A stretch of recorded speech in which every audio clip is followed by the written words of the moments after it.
आप देख रहे हैं नन्हे मुन्ने की कहानी। जिंदगी किसी को किस मोड़ तक ला सकती है। एक दिन कविता अपने पति से कहती है, कौन है ये बच्ची, बता दे, क्यों लेकर आए हो इसे यहाँ? कविता, ये मेरी बच्ची है। माँ पापा मेरी शादी शिवानी से करने के लिए मान नहीं रहे थे, लेकिन मैं उससे बहुत प्यार करता था। अब वो इस दुनिया में नहीं है, लेकिन सन्निका की जिम्मेदारी मेरी है, इसे मैं अपने पास ही रखूंगा। कविता ये देखकर सुनकर सन्न रह जाती है। कैसी बात कर रहे हैं आप? लोग क्या कहेंगे? मैं कैसे इस बच्ची के साथ जीवन चलाऊंगी? देखिए, इसे देखकर मुझे टेंशन हो रही है। आप इसे ले जाइए यहाँ से।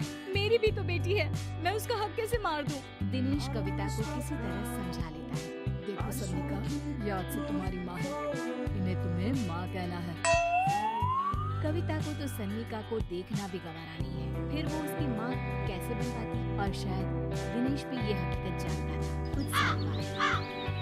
देखिए, अब राधिका बड़ी हो गई है, उसके लिए किसी अच्छे घर का रिश्ता देखिए ना, शादी तो करवानी है। हाँ, लेकिन सन्निका उससे बड़ी है, पहले तो उसकी शादी तय करेंगे ना। जमाना जानता है कि वो एक नाजायज लड़की है, कोई उससे शादी क्यों करेगा? ये आता है क्या उसे, जो कोई उसे अपने घर की बहू बनाएगा? तभी वहाँ सन्निका आ जाती है। पापा, मुझे स्कॉलरशिप मिल गई है, आगे का सारा खर्चा यूनिवर्सिटी वाले उठाएंगे। मैं कल ही वहाँ हॉस्टल में शिफ्ट हो रही हूँ। लो, सुना दिया ना फैसला। अरे अब क्यों शिफ्ट हो रही हो? पहले ही हो जाती शिफ्ट। दुनिया में यूँ कॉलिक तो ना होती हमारी। क्या यार कविता, एक तो खुशी की बात है कि लड़की को कुछ आगे बढ़ने पढ़ने का मौका मिल रहा है, लेकिन नहीं, तुमको तो केवल ताना मारना ही आता है। जाकर देखो शिवानी क्या कर रही है। अरे हाँ, मैं शिवानी को दूध देना भूल गई, वो कैसे उठेगी? कविता को ये सुनकर गुस्सा आ जाता है। हाँ, अपनी किताबों से फुर्सत मिले तब ना। मेरी बेटी ना कुछ खाए ना कुछ पिए, यही तो चाहती हो तुम। सन्निका, जिसने कभी कविता से बात ही नहीं की थी, क्योंकि वो उसे हमेशा कोसती, वो वहाँ से बिना कुछ कहे निकल जाती है। खाना तो पूरा बन गया, अब जाकर आराम से पैकिंग करती हूँ, कल वक्त से निकल जाऊंगी। देखिए जी, वैसे तो ये लड़की मुझे एक आंख पसंद नहीं, अपने कमरे में पैकिंग कर रही है। अरे मुझसे तो कभी बात ही नहीं करती। आप साफ साफ बोल दीजिए उसे कि घर से जाएगी तो सारा काम कौन करेगा? उसकी माँ। माँ का नाम सुनकर सन्निका भी वहाँ आ जाती है। नहीं, वो कैसे करेंगी, वो तो मर गई है ना। इस मनहूस औरत को मेरे घर में याद करने की कोई जरूरत नहीं है, समझी? ऐसे भी ना होते हुए भी तेरी शक्ल में लगता है कि वो हमारे बीच में ही है हमेशा से। तो ठीक है ना, जब जा रही हूँ तो क्यों प्रॉब्लम हो रही है आपको? सन्निका घर से निकल रही थी। कविता ना चाहते हुए भी सन्निका को रोक लेना चाहती थी, और वजह थी सिर्फ उसकी सोशल लाइफ का डिस्टर्ब हो जाना। किटी में कविता की सहेलियाँ कहती है, क्या बात है, तुम परेशान सी लग रही है, सब ठीक तो है ना? क्या हुआ, सन्निका ने फिर कोई तमाशा किया क्या? अरे नहीं, चली गई, वो तो ऑक्सफोर्ड की कोई एनजीओ है, उसकी स्कॉलरशिप मिली है। मेरा भाई बता रहा था कि उसका तो फ्यूचर ब्राइट है। अरे चल ना, तुझे क्या, तेरा तो पीछा छूटा उससे। कैसे क्या नहीं, घर का सारा काम उसकी थी। इसकी छोटी बेटी को भी तो उसी ने संभाला था। याद है उसकी छोटी बेटी का जो केस हुआ था, वो भी अपने से ले लिया था।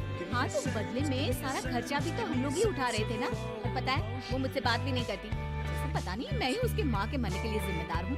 अरे खुद को क्यों दोष दे रही है? तूने जो किया शायद कोई नहीं करता। कविता को समझ में नहीं आ रहा था कि उसके साथ ऊपर वाले ने ऐसा क्यों किया। वो शाम को घर आती है। आज तो बहुत खुश होगी तुम, एक बला से छुटकारा मिला ना तुमको। बेचारी की जिंदगी नरक बना कर रखी थी। वो तो कहते हैं ना, ऊपर वाला सब देखता है। देखो, चुन लिया उसने अपना रास्ता। कविता का मन तो करता है कि वो पति को सब कुछ सुना दे, लेकिन सामने सास खड़ी होती है। ये तो है, बेचारे को खाना बनाने से लेकर घर के सारे काम करने पड़ते थे। बाहर का भी कोई काम होता है तो वही देखती। अब देखते हैं घर का काम कैसे होता है। तभी कविता की बेटी उसके लिए चाय लेकर आ जाती है।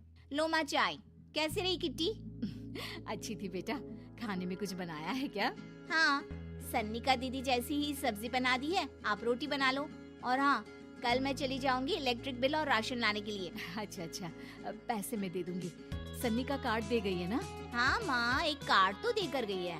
अरे चोर नहीं थी वो, मेरे बेटे का ही खून है। पता नहीं कितना घमंड भरा है इसमें। अरे छोड़ो ना माँ, जिसको जो बनना था वो बन ही जाएगा। अच्छा माँ, कल चलना है उसके कॉलेज में, सभी पेरेंट्स को बुलाया गया है। अब कविता तो जाने से रही, तो हम ही साथ चलते हैं। हाँ बेटा, उस दिन माँ की बेटी का है ही कौन। अब क्या था, कविता का गुस्सा फूट पड़ता है। आप लोगों के जैसे तो इंसान नहीं देखे मैंने। अरे मेरे सामने ही अपनी नाजायज बेटी को लाकर बिठा दिया। रोज मैं उसे देखती तो एहसास होता कि कैसे आपने मुझे इतना बड़ा धोखा दिया। जरा सोचिए तो, अगर ऐसा ही कुछ मैंने किया होता तो। अरे रहने दे, क्या नहीं किया तूने उसके बदले में। उस मासूम के साथ क्या क्या करती थी सब जानते हैं हम। अरे छोड़ो ना माँ, ये तो एक बात लेकर बैठ जाती है। चलो सोने चलते हैं। अगले दिन दिनेश और उसकी माँ सन्निका के कॉलेज में जाते हैं। कैसी हो बेटा, मेरा नाम रोशन करना। जरूर पापा, ये ले बेटा, पैसे रख ले। नहीं, वो कविता ने काट दिया है। अरे बेटा, वो माँ है तुम्हारी, उसका नाम क्यों लेती हो? अरे हटाओ भी, क्या ही क्या है उसने इसके लिए, क्यों माँ बोले। तभी वहाँ सन्निका की टीचर आ जाती है। सन्निका की माँ नहीं आई? जी नहीं, वो घर में बेटी है ना, सबका एक साथ आना तो मुमकिन नहीं था। तो उन्हें भेज देते, हम सभी उनसे मिलना चाहते हैं। मानना पड़ेगा, बहुत अच्छी तरह से पाला है उन्होंने अपनी बेटी को। क्या घर का काम, क्या बाहर का। कॉन्फिडेंस तो कूट कूट कर भरा है। पैसे रुपये के लिए भी इसे किसी का मुंह नहीं देखना पड़ता। स्कूली शिक्षा भी लाजवाब है। पिता और दादी को एहसास होता है कि जिस कविता के पालन पोषण पर उन्हें हमेशा से शक रहा, वो सन्निका के भविष्य के लिए किसी वरदान जैसा साबित हुआ। ऐसी और कहानी के लिए लाइक एंड सब्सक्राइब नाउ।